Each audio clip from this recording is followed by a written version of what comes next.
Welcome to the Prayagraj institute. इस video में हम लोग डिस्कस करेंगे एमपीपीएससी द्वारा पूछे गए मध्य प्रदेश राज्य व्यवस्था से संबंधित प्रश्न। इसमें लगभग 25 सालों के प्रश्नों का समावेश किया गया है, जो कि मध्य प्रदेश विशेष में जो प्रश्न पॉलिटिकल सिनेरियो से संबंधित थे, या ये कहा जाए मध्य प्रदेश की राज्य व्यवस्था से संबंधित थे, उन प्रश्नों को इस वीडियो में रखा गया है। तो चलिए प्रारंभ करते हैं। पहला प्रश्न है कि select the correct order of proceedings of Madhya Pradesh legislative assembly. आपको बताना है कि ये जो चार ऑप्शन दिए गए हैं वो लेजिस्लेटिव असेंबली की जो प्रोसीडिंग होती है, उसकी जो कार्यवाही होती है, उसमें कौन पहले, उसके बाद कौन सा आता है, फिर उसके बाद कौन सा आता है, तो उसके क्रम को जो है अरेंज करना है। तो जैसे यहाँ पे पहले स्थान पे दिया है मेंशन ऑफ डेथ, दूसरे पे गवर्नर्स एड्रेस, तीसरे पे है ओथ ऑफ अफर्मेशन, और चौथा है इंट्रोडक्शन ऑफ मिनिस्टर्स।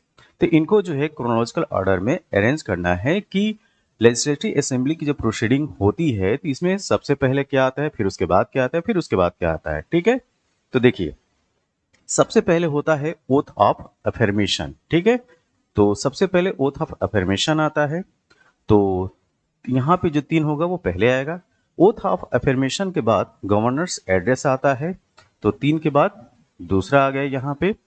और इंट्रोडक्शन ऑफ मिनिस्टर्स, जो मिनिस्टर्स होते हैं उनका जो परिचय होता है वो आता है गवर्नर्स एड्रेस के बाद। तो यहाँ पे इंट्रोडक्शन ऑफ मिनिस्टर जो है चौथे स्थान में, तो 3 2 4 हो गया। और इसके बाद अगर सभा के किसी सदस्य की मृत्यु होती है तो उसका जो है विवरण प्रस्तुत किया जाता है। तो 3 2 4 1 यह इसका क्रम होगा। ठीक है, तो इस हिसाब से जो इस प्रश्न का जो सही उत्तर है वो है ऑप्शन नंबर बी, 3 2 4 1। अब बात करते हैं अगले प्रश्न के बारे में। अगला प्रश्न ये है कि the state of Madhya Pradesh reorganised on. आपको बताना है कि जो मध्य प्रदेश राज्य है उसको कब संगठित किया गया था। ठीक है, तो इसका ऑप्शन नंबर बी सही है, 1 नवंबर 1956 को। अगला प्रश्न, हमारे सामने जो अगला प्रश्न है कि Madhya Pradesh state election commission was constituted. आपको बताना है कि मध्य प्रदेश जो स्टेट चुनाव आयोग है वो कब कॉन्स्टिट्यूट किया जाता है या कब बनाया जाता है। तो ये जो डेट होती है ये है 1 फरवरी 1994, 1 फरवरी 1994 के। देखिए मध्य प्रदेश स्टेट इलेक्शन कमीशन जो है 1 फरवरी 1994 को बनता है, लेकिन प्रभावी कब से होता है, या ये कहें काम करना कब प्रारंभ करता है, तो ये काम करना प्रारंभ करता है 15 फरवरी 1994 से। ये डेट भी आपको याद रखना है। अब हम बात करते हैं अगले प्रश्न के बारे में। अगला प्रश्न ये है कि the provision of reservation of seats for scheduled tribes in municipalities in Madhya Pradesh has been made under which of the following articles of the constitution of India. आपको इसमें ये बताना है कि जो शेड्यूल्ड ट्राइब्स हैं मध्य प्रदेश में, वो म्यूनिसिपैलिटीज में उनका जो रिजर्वेशन का प्रोविजन है, ठीक है, वो किस अनुच्छेद के तहत कही गई है। तो ये अनुच्छेद है 243T1। ठीक है, इसको याद रखिए, 243T1। इस अनुच्छेद के तहत शेड्यूल्ड ट्राइब के रिजर्वेशन, उनके आरक्षण की बात की गई है म्यूनिसिपैलिटीज में। ठीक है, अब हम बात करेंगे अगले प्रश्न के बारे में। What is the state bird of MP. MP का जो राजकीय पक्षी है वो क्या है, तो इसका सही उत्तर है paradise fly catcher. Paradise fly catcher जो है वो स्टेट बर्ड है। अगर आपसे स्टेट एनिमल के बारे में पूछा जाए तो वह है बारहसिंघा। तो जो पैराडाइज फ्लाई कैचर है उसको दूधराज भी बोलते हैं। ठीक है, next, which of the following cities is not a district headquarter. आपको बताना है कि इनमें से कौन सा ऐसा शहर है जो एक डिस्ट्रिक्ट हेडक्वार्टर नहीं है। तो देखिए यहाँ पे कटनी है, कवर्धा है, इटारसी है और सीहोर। इन चार ऑप्शन में कटनी, कवर्धा और सीहोर ये डिस्ट्रिक्ट हेडक्वार्टर तो हैं, लेकिन इटारसी नहीं है। इटारसी जो है वो डिस्ट्रिक्ट हेडक्वार्टर नहीं है। इटारसी जो है वो डिस्ट्रिक्ट हेडक्वार्टर नहीं है, डिस्ट्रिक्ट हेडक्वार्टर है होशंगाबाद। ठीक है, तो इस प्रश्न का जो सही उत्तर है ऑप्शन नंबर सी। अगला प्रश्न, who was not the governor of MP. ये जो दिए गए चार ऑप्शन है, आपको बताना है कि इसमें से कौन जो है वो मध्य प्रदेश का गवर्नर नहीं रहा है। तो ये है मिस्टर गोविंद नारायण सिंह। गोविंद नारायण सिंह जो है वो दिए गए ऑप्शंस में मध्य प्रदेश के गवर्नर नहीं रहे हैं। देखिए, जो केसी रेड्डी हैं, केसी रेड्डी ने गवर्नर के पद पे कार्यभार संभाला था 11 फरवरी 1965 से लेकर 7 मार्च 1971 तक। ठीक है, सरला ग्रेवाल जो थी वो 31 मार्च 1989 से 5 फरवरी 1990 तक थी। कब? 5 फरवरी 1990 तक थी। और एच वी पटास्कर जो हैं वो मध्य प्रदेश के गवर्नर रहे हैं 14 जून 1957 से 14 जून 1957 से 10 फरवरी 1965 तक। क्या? 10 फरवरी 1965। तो मिस्टर गोविंद नारायण सिंह जो है वो गवर्नर नहीं रहे। इस हिसाब से इस प्रश्न का सही उत्तर है ऑप्शन नंबर डी। अगला प्रश्न, which of the following has not been the governor of Madhya Pradesh. फिर उसी तरीके समरूप एक क्वेश्चन है, यहाँ पे पूछा गया है कि दिए गए ऑप्शन में कौन जो है मध्य प्रदेश का गवर्नर नहीं रहा है। तो ये है जस्टिस अंशुमान सिंह। जस्टिस अंशुमान सिंह जो है मध्य प्रदेश के गवर्नर नहीं रहे। बाकी जो है वो गवर्नर रहे हैं। ठीक, बलराम जाखड़ जो है वो 30 जून 2004 से 29 जून 2009 तक रहे हैं। श्री रामेश्वर ठाकुर 30 जून 2009 से 7 सितंबर 2011 तक रहे हैं। और भाई महावीर, डॉक्टर भाई महावीर जो हैं वो 22 अप्रैल 1998 से 6 मई और 2003 तक रहे। 24 अप्रैल 1998 से जून 2003 तक रहे। ठीक है, next, who among the following governors of Madhya Pradesh has been the chief minister of Haryana.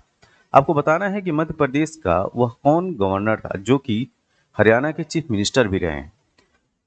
तो दिए गए ऑप्शंस में जो सही उत्तर है वो है option number D, doctor Bhagwat Dayal Sharma. Doctor Bhagwat Dayal Sharma जो हैं वो मध्य प्रदेश के गवर्नर भी रहे हैं और हरियाणा के चीफ मिनिस्टर भी रहे। तो देखिए, इन्होंने कार्यभार संभाला था मध्य प्रदेश के गवर्नर के रूप में 30 अप्रैल 1980 से लेके 14 मई 1984 तक। ठीक है, नेक्स्ट, ये प्रश्न जो है वो काफी अच्छा प्रश्न है। यहाँ पे पूछा गया है कि विच of the following chief minister of Madhya Pradesh has not held the office of the leader of the opposition in Madhya Pradesh legislative assembly. जो मध्य प्रदेश विधानसभा में विधानसभा है उसमें दिए गए इन मुख्यमंत्रियों में से कौन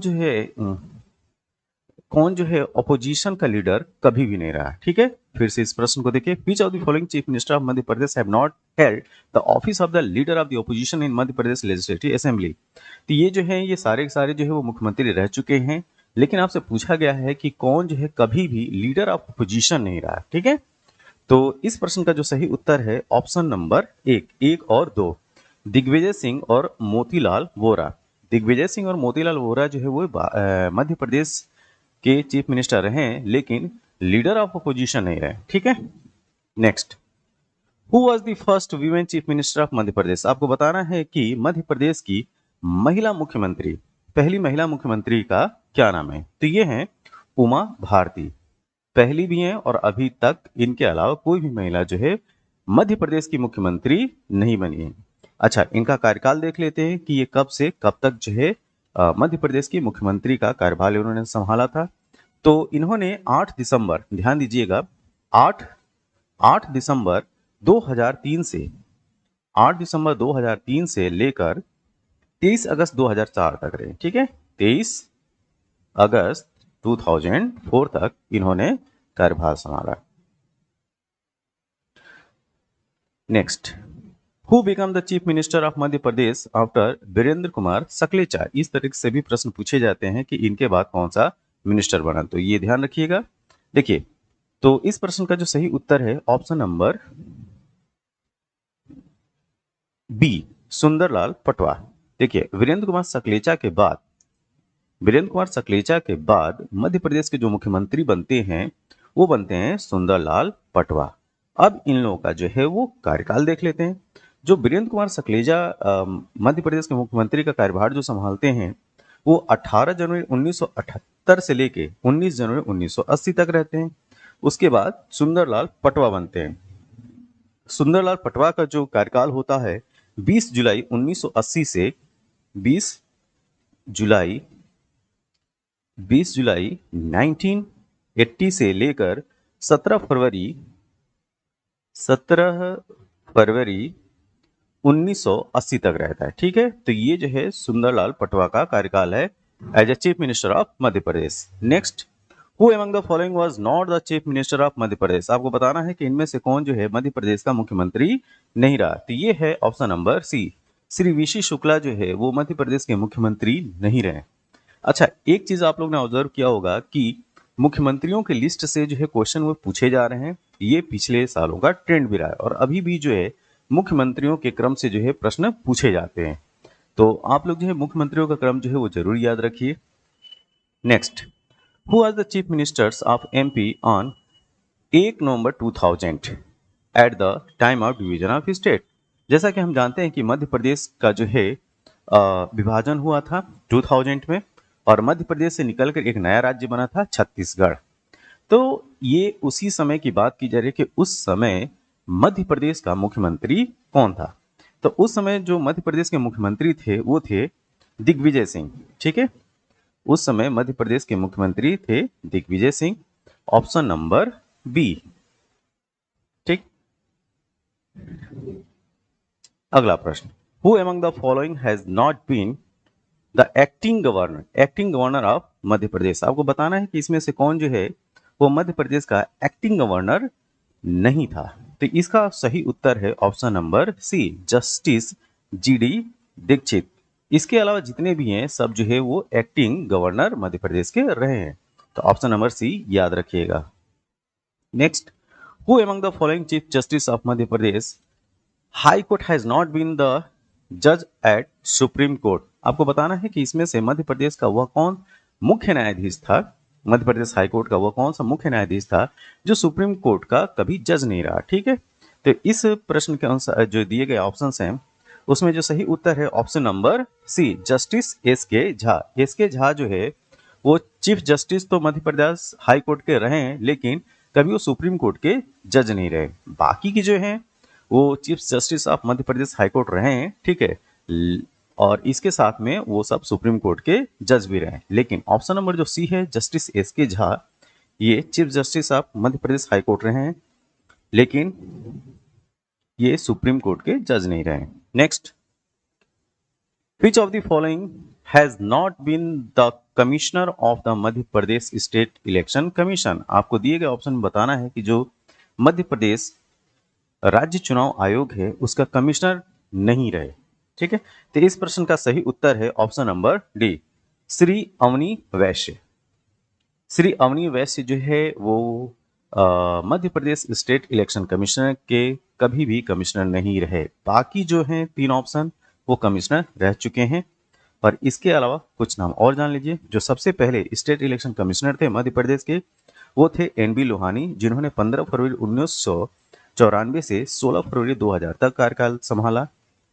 इसके बाद नंबर आता है गोपाल शरण शुक्ला, जो 16 फरवरी 2000 से 14 अगस्त 2006 तक कार्यकाल संभालते हैं।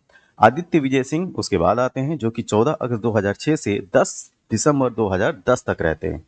इसके बाद स्टेट इलेक्शन कमिश्नर के रूप में डॉक्टर अजीत रायजादा आते हैं जो कि 10 दिसंबर 2010 से 30 सितंबर 2013 तक रहते हैं। इसके बाद नंबर आता है आर परशुराम का। आर परशुराम 1 अक्टूबर 2013 से 31 दिसंबर 2018 तक रहते हैं। और अभी फिलहाल में बसंत प्रताप सिंह हैं जो कि 1 जनवरी 2019 से अब तक हैं क्या, state election commissioner of Madhya प्रदेश। तो दिए गए ऑप्शन में बाकी के 3 हैं। ऑप्शन नंबर डी जो श्री अवनी वैश्य हैं वो जो है वो स्टेट इलेक्शन कमिश्नर कभी भी नहीं रहे। Next, number of legislative assembly seats in MP. आपको बताना है कि जो मध्य प्रदेश में विधानसभा की सीटें हैं वो कितनी हैं। तो मध्य प्रदेश में विधानसभा की सीट है 230। इसमें ध्यान रखिएगा एससी और एसटी के लिए जो रिजर्व सीट है वो भी आपको ध्यान रखना है। एससी मतलब शेड्यूल कास्ट की जो सीट रिजर्व है वो है 35। कितना? 35। और एसटी जो शेड्यूल ट्राइब की जो सीट रिजर्व है वो है 47 out of 230। Next, to whom is the council of minister in Madhya Pradesh responsible. ठीक है, आपको बताना है कि जो काउंसिल ऑफ मिनिस्टर हैं मध्य प्रदेश के, वो किसके प्रति जो है वो जिम्मेदार हैं। तो इस प्रश्न का जो सही उत्तर है option number C, legislative assembly. ये जो है वो नेचर भी होता है पार्लियामेंट्री फॉर्म ऑफ गवर्नमेंट का। ठीक, जो काउंसिल ऑफ मिनिस्टर होते हैं वो सदन के प्रति जो है उत्तरदायी होते हैं। अगर यूनियन में बात किया जाए तो लोकसभा, और यहाँ स्टेट में बात किया जाए तो लेजिस्लेटिव असेंबली। तो काउंसिल ऑफ मिनिस्टर जो है वो रिस्पॉन्सिबल है किसके प्रति? लेजिस्लेटिव असेंबली के प्रति। और ये जो है बेसिक कैरेक्टर है पार्लियामेंट्री फॉर्म ऑफ गवर्नमेंट का। Next, who has been empowered as जिला सरकार इन मध्य प्रदेश। आपको बताना है कि जिला सरकार के रूप में कौन है। ठीक, ये बहुत ही अच्छा क्वेश्चन है।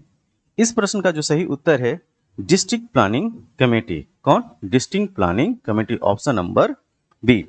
ध्यान दीजिए, डिस्ट्रिक्ट प्लानिंग कमेटी में कलेक्टर या जो डिस्ट्रिक्ट काउंसलर होता है वो एक्स ऑफिशियो मेंबर होते हैं। किसके? डिस्ट्रिक्ट प्लानिंग कमेटी के।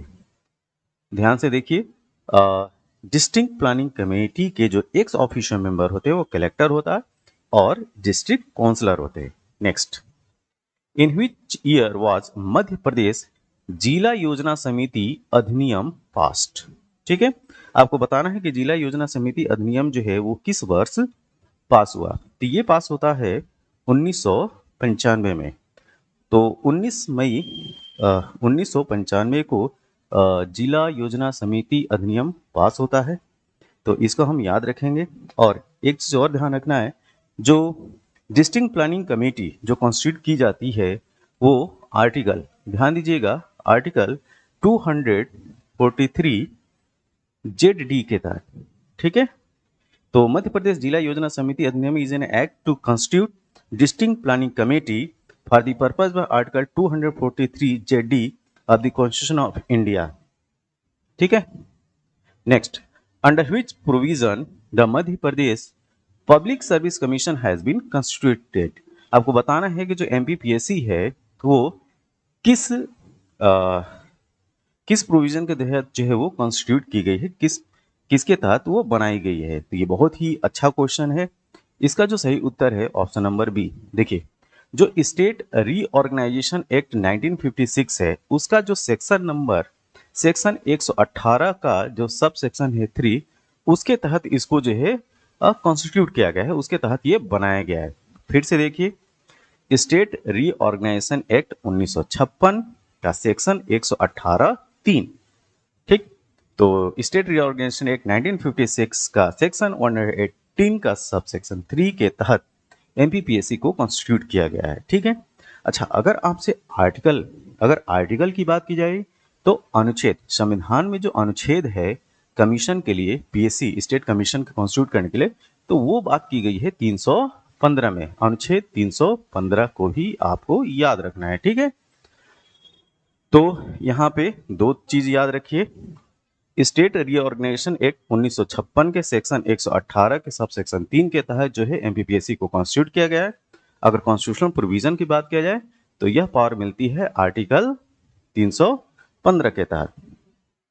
अगला प्रश्न, a joint state public service commission में बी एस्टेब्लिश्ड फॉर 2 और मोर स्टेट। एक जो ज्वाइंट एसपीएससी होती है, ठीक है, वो 2 या 2 से अधिक राज्यों को प्रतिनिधित्व करती है। ठीक है, तो कैसे? तो देखिए, a joint state public commission में बी एस्टेब्लिश्ड 2 और मोर। इसका जो सही उत्तर है वो है option number D, none of the above. ठीक, तो अंडर आर्टिकल 315 इसमें भी जो अनुच्छेद आता है वो 315 आता है। ध्यान दीजिए, तो under article 315 Indian constitution it is mention that 2 or more state may be agreed that there shall be one public service commission of that group of state। अगर ये रिजोल्यूशन जो है वो पास होता है उनके रेस्पेक्टेड हाउस से तब। तो दिए गए ऑप्शंस के अनुसार जो है इसका ऑप्शन नंबर डी जो है वो सही उत्तर है। ठीक। तो if respective state agree in this regard, ये ऑप्शन गलत है। Parliament appoint joint state public service commission by law, ये भी गलत है। ठीक है, तो इसका जो सही उत्तर है ऑप्शन नंबर डी। अगला प्रश्न, two new district were form in Madhya Pradesh in the year 2008। तो 2008 में जो नए जिले बने वो कौन कौन से थे? तो 2008 में जो जिले बने थे सिंगरौली और Alirajpur, option number D. Consider the following statements and select the correct answer from the codes given below. In Madhya Pradesh के रेफरेंस से दिए गए स्टेटमेंट को जो है सही चुनना है। तो पहला ऑप्शन है zila panchayat adhyaksh is elected through indirect election. दूसरा है 50% seats are reserve for women in panchayati raj. और तीसरा है sarpanch is elected through direct election. तो इस प्रश्न का जो सही उत्तर है वो है ऑप्शन नंबर डी, 2 एंड 3 इसका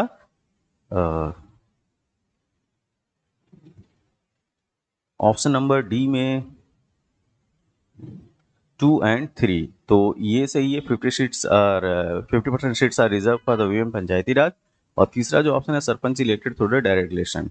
तो यहाँ याद रखें 2 एंड 3 इसका करेक्ट आंसर है। पहला स्टेटमेंट जो है वो गलत है। अगला प्रश्न ये है कि इन which year was the Madhya प्रदेश राजकोषीय उत्तरदायित्व एवं बजट प्रबंधन अधिनियम FRBMA, ठीक है, physical responsibility budget management act पास हुआ? तो ये ईयर है 2005, ऑप्शन नंबर सी। तो अच्छा, 2005 में तो FRBMA एक्ट पास होता है, लेकिन इसका जो अमेंडमेंट होता है वो 2017 में किया जाता है, तो ये भी याद रखिएगा। ओके, ये वीडियो आपको कैसा लगा? जैसा भी लगा हो आप अपने सुझाव जो है कमेंट बॉक्स में जरूर दें। तब तक के लिए थैंक यू, धन्यवाद।